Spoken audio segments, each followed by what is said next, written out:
করছি তোমরা সবাই খুব ভালো আছো আর আমিও খুব ভালো আছি। আমার চ্যানেল লাইফ ক্যাপচারে তোমাদের সকলকে জানাই অনেক অনেক স্বাগত আর অনেক অনেক ভালোবাসা। ঘড়িতে এখন সময় হচ্ছে সকাল ওই 6:45 মতো।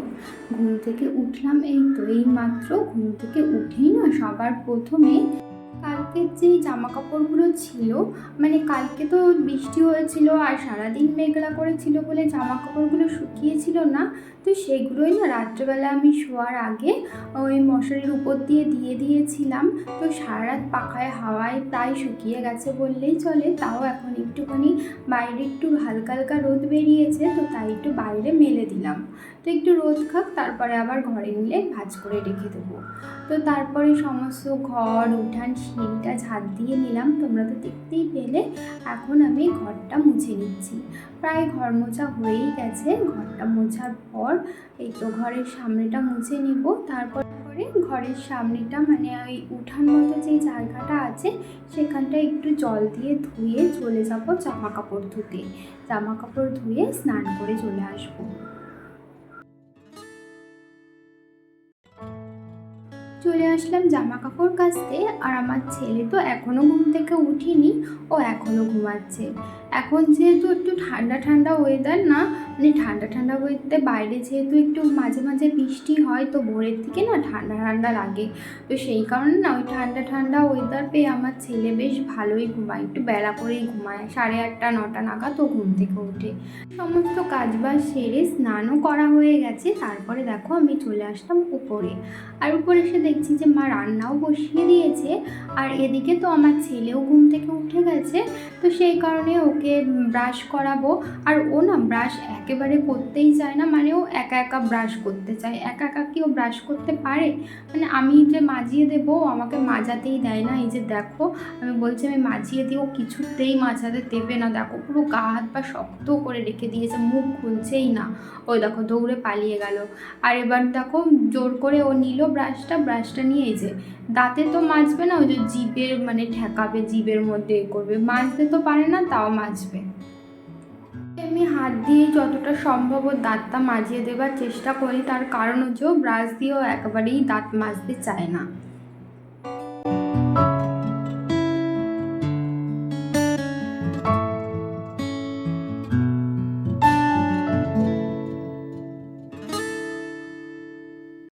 আজকে না আমার ছেলে ঘুম থেকে ওঠার আগেই আমার পুজো দেওয়া সমস্ত কাজবাজ সারা হয়ে গেছিলো।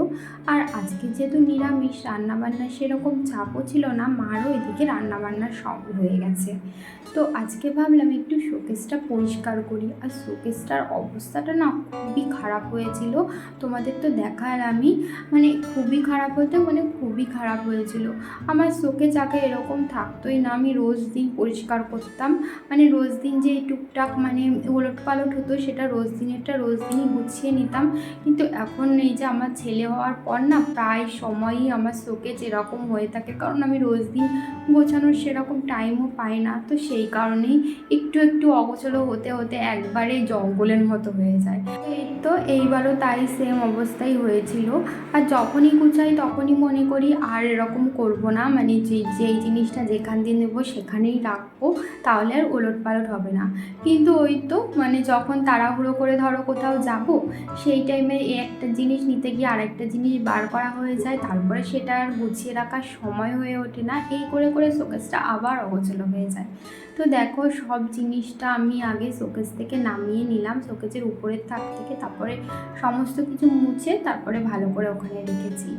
তাকগুলো সমস্ত কিছু জিনিসপত্র মুছে মুছে গুছিয়ে রেখে দিয়েছি। আর জায়গায় আর কিছু জিনিস না অনেক কম দরকারি জিনিস রয়েছে এর মধ্যে, তো সেগুলো ভাবছি আজকে সব বাদ দিয়ে দেবো। যেমন ধরো খালি ওষুধের কৌটা, খালি ক্রিমের কৌটা, তারপরে আমার ছেলের কিছু বাদ দেওয়া মানে ভাঙাচোরা খেলনা এগুলোও রয়েছে, তো সেগুলো বাদ দিয়ে দেবো। খালি ওগুলো রেখে কী হবে, তাই না? যখনই আমি শোকেস গুছাবো না কেন তখনই মানে এক গাদা করে মানে অপ্রয়োজনীয় জিনিস বেরাবে। এখন চলে আসলাম এই যে এই তাকটা পরিষ্কার করতে। এই তাকে না কোনো কাজ নেই, ছিল না কাজ। তো এর মধ্যে ওই পিছনে দেখতে পাচ্ছ, পিছনের দিকে ওই কিছু জুয়েলারি রয়েছে।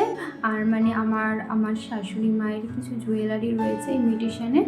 আর এই তো এখানে আমার ছেলে, এইখানটায় মূলত আমি রাখি আমার ছেলের ক্রিম, পাউডার, ওষুধ, এই সমস্ত কিছু। তারপরে একটা ডায়েরিও রেখে দিই, কখনো কখনো দরকার হয়, মানে দরকারি জিনিসপত্রই থাকে।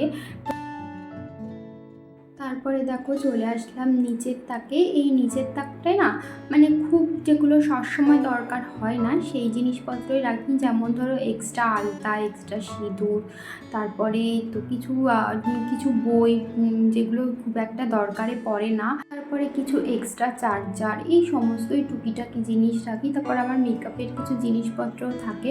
শোকেস মোটামুটি পরিষ্কার করা হয়ে গেছে। এই যে দেখো এগুলো সব বাদ দেওয়া জিনিস বেরিয়েছে, টিস্যুর প্যাকেট, প্যাম্পাসের প্যাকেট, তারপর কিছু আমার ছেলের বাদ দেওয়া ওষুধের কৌটা, মানে বাদ দেওয়া বলতে সেগুলো শেষ হয়ে গেছে সেই সমস্ত ওষুধের কৌটা, এই সমস্ত টুকিটাকি জিনিস বাদ দিয়ে দিলাম।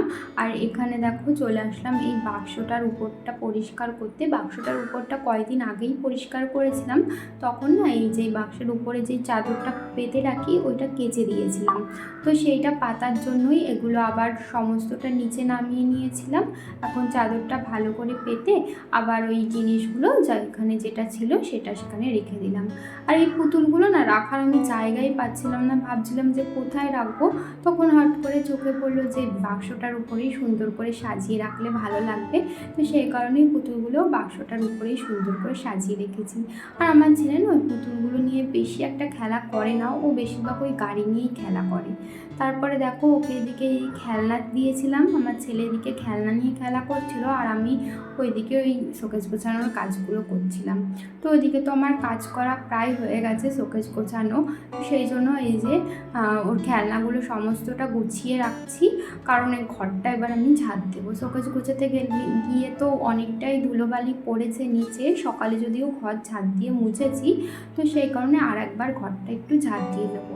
তো সব শেষে মনে পড়লো যে শোকেসটা তো গুছিয়েছি, কিন্তু কাজটা না মুছতে আমি ভুলে গেছিলাম। এখন কাজটা আমি মুছে নিলাম। কাজটা মোছার পর এই যে বিছানাটাও একটু ঝেড়ে নিচ্ছি। সকালে যদিও বিছানা আমি তুলেছিলাম, তো এখন যেহেতু ঘরটা ঝাড় দেবো তার আগে ভাবলাম বিছানাটা একটু ঝেড়ে নিই। বিছানার উপরে যেহেতু আমার ছেলে এতক্ষণ খেলাধুলা করছিল, তো ধুলোবালিও হয়েছে, বিছানাটা ঝেড়ে তারপরে একবার ঘরটা ঝাড় দিয়ে নিই। তো এই তো বিছানা ঝেড়ে ঘরটা ঝাড় দিয়ে নিলাম। শোকেসটা পরিষ্কার করতে না আমার অনেকটাই টাইম লেগে গেছে, প্রায় 1-1.5 ঘন্টারও বেশি সময় লেগে গেছে। শোকেসটা পরিষ্কার করে রেখেই আমি তাড়াহুড়ো করে চলে গেছিলাম ওপরে, আমার ছেলের খাবার বানাতে হতো, কারণ ওর খাওয়ারও টাইম হয়ে যাচ্ছিলো, তো সেই কারণে। তো তারপরে এর মাঝে আমার ছেলেকে খাইয়েও দিয়েছি আর স্নানও করিয়ে চলে এসেছি নিচে। আর এই জামা কাপড়গুলো না বাইরে আমি মেলে দিয়েছিলাম, ও মাঝে একবার ভিজেওছে জামা কাপড়গুলো, মানে মাঝে 1-2 বার বৃষ্টিও হয়েছে, তো আর তুলিনি, ভাবছি যে একটুখানি বৃষ্টি হয়ে হয়তো আবার রোদ উঠবে, তো সেই কারণে তুলিনি। আর এখন দেখছি রোদ ওঠার একদমই সম্ভাবনা নেই, আর এখন প্রায় দুপুরে 1টা মতো বেজে গেছে, তো সেই কারণে সমস্ত জামা কাপড় বাইরের থেকে তুলে এনে ওই তো ভিতরে মেলে দিলাম। আর এখন এই যে কালকে এগুলো না কালকের জামা কাপড়, মানে কালকে তো উপরে মেলে দিয়েছিলাম এই জামা কাপড়গুলো, হাওয়ায় সমস্তটা শুকিয়ে গেছে, এগুলো এখন তুলে আনলাম, এখন সমস্তটা ভাঁজ করে রেখে দিচ্ছি। তো এই তো জামা কাপড়গুলো ভাঁজ করে সবার প্রথমে আমার ছেলেকে ঘুম পাড়াবো, তার কারণ হচ্ছে ও না খুবই জ্বালাতন করছিল, আর ওর ঘুম পেয়ে গেলে না ও একটু বেশি জ্বালাতন করে, মানে বেশি দুষ্টুমি করে। ওই যে দেখো আমি এদিকে জামা কাপড় ভাঁজ করছিলাম আর ও বারবার ওই গাড়িটা নিয়ে জামা কাপড়ের মধ্যে চলে আসছে, মানে ভাঁজ করে রাখছি ভাঁজগুলোকে ওলট পালট করার জন্য। আর এই দেখো গাড়িটার উপরে বসে বসে ও এইভাবে চালাবে, মানে যেই গাড়ি পাক না কেন সেই গাড়ির উপরে বসেই ও এইভাবে চালিয়ে চালিয়ে গাড়িগুলোকে ভাঙে। যাই হোক জামা কাপড় গোছানো আমার প্রায় হয়ে গেছে, এখন জামা কাপড়গুলো জায়গায় রেখে দেবো, রেখে দিয়ে আমার ছেলেকে ঘুম। দেখো কাণ্ড, বিছানার অবস্থাটা কী করলো, একটু আগেই আমি টান টান করে পাতলাম। তো যাই হোক আমার ছেলেকে তো ওদিকে আমি ঘুম পাড়িয়ে দিয়েছি, তো ঘুম পাড়িয়ে দিয়ে এখন আমি তোমাদের সাথে শোকেস গোছানোর পর তো তোমাদের সাথে আর শোকেসটা ভালো করে দেখানোই হয়নি, তো এখন আমি টাইম পেলাম তাই তোমাদের সাথে একটু দেখিয়ে দিচ্ছি। দেখো গোছানোর পর দেখো কত সুন্দর লাগছে না দেখতে। মানে গোছানোর পর কিন্তু যে কোনো জিনিসই খুব সুন্দর লাগে। আর কোনো জায়গা যদি অগোছালো থাকে না ঘরের মধ্যে, একদমই কিন্তু ভালো লাগে না। সেই জায়গাটা যদি তুমি সুন্দর করে গুছিয়ে নাও তাহলে দেখবে মনটা ফ্রেশ হয়ে যাবে। আমার তো এরকমটাই মনে হয়। তো যাই হোক, আর সত্যি কথা বলতে কি, আমার না অগোছালো ঘর বাড়ি একদমই পছন্দ হয় না। সব কিছু পরিপাটি থাকবে, এটাই আমার খুব ভালো লাগে। আমার ঘরে কোনো দামি আসবাবপত্র বা কিছুই নেই, তো তবুও যেটুক আছে সেটাকেই আমি খুব সুন্দর করে পরিপাটি করে গুছিয়ে রাখবার চেষ্টা করি। তো এই তো শোকেজের উপরটা তো দেখতেই পেলে, কিছু দরকারি জিনিসপত্র সাজিয়ে রেখেছি।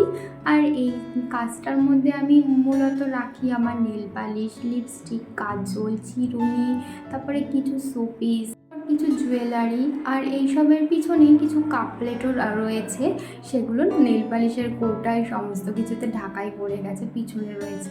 তো যাই হোক, তারপরে চলে আসলাম তার নিচের তাকটায়। এই নিচের তাকটায় মূলত রাখি আমার ছেলে ক্রিম, ওষুধ, পাউডার, এই সমস্ত। আর তার নিচের তাকটায় ওই যে আমার ওই কিছু মেকআপ টুকিটাকি, আর তার মধ্যে রয়েছে কিছু এক্সট্রা চার্জার, এই সমস্ত কিছুই থাকে। আর উপরে দেখো এই কাজটার উপরটা আমার ছেলের কয়েকটা গাড়ি দিয়ে সাজিয়ে রেখেছি। আর এখানটায় তো বাক্সের উপরটা তো তোমাদের দেখালামই। এই দুটো বাক্সতে একটার মধ্যে থাকে আমার ছেলের জামা কাপড়, আর একটার মধ্যে থাকে আমার ছেলের কিছু কাঁথা, এই সমস্ত কিছু। আর বাক্স দুটোর উপরে কিছু পুতুল আমি রেখে দিয়েছি যাতে দেখতে সুন্দর লাগে।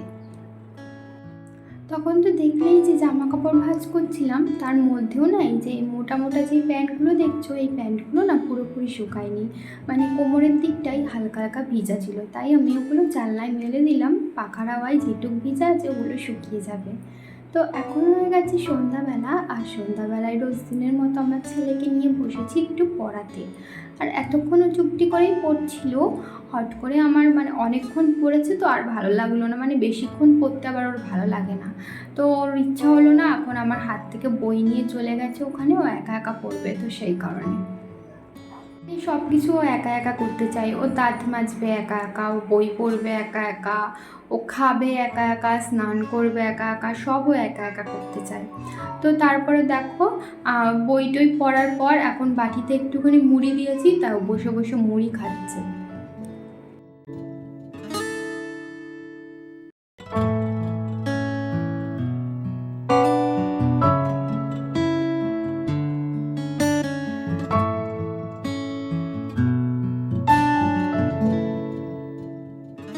দেখো আমার ছেলের এখন দৌড়ানোর কারণ কি বলতো? কারণ ওর পাপা এসেছে। বেশিরভাগ দিন রাত্রবেলায় ও ঘুমিয়ে পড়ার পরই ওর পাপা আসে, কিন্তু আজকে ওর পাপা একটু তাড়াতাড়ি এসেছে আর ও জেগে রয়েছে। তো সেই কারণে ও অনেক খুশি। ওর পাপা তাড়াতাড়ি বাড়ি আসলে ও অনেক খুশি হয়। তো এই তো এখনও পাপা এসছে, তাই নিচে এসেছিলাম গেট খুলতে। তো গেট খুলে দিয়ে এখন ওই তো ঘরে চলে এসছে। ঘরে এসে ও ফ্রেশ ট্রেশ হয়ে স্নান দান করে নিয়ে আর ছেলে একটু খেলা করছিল। ইয়ে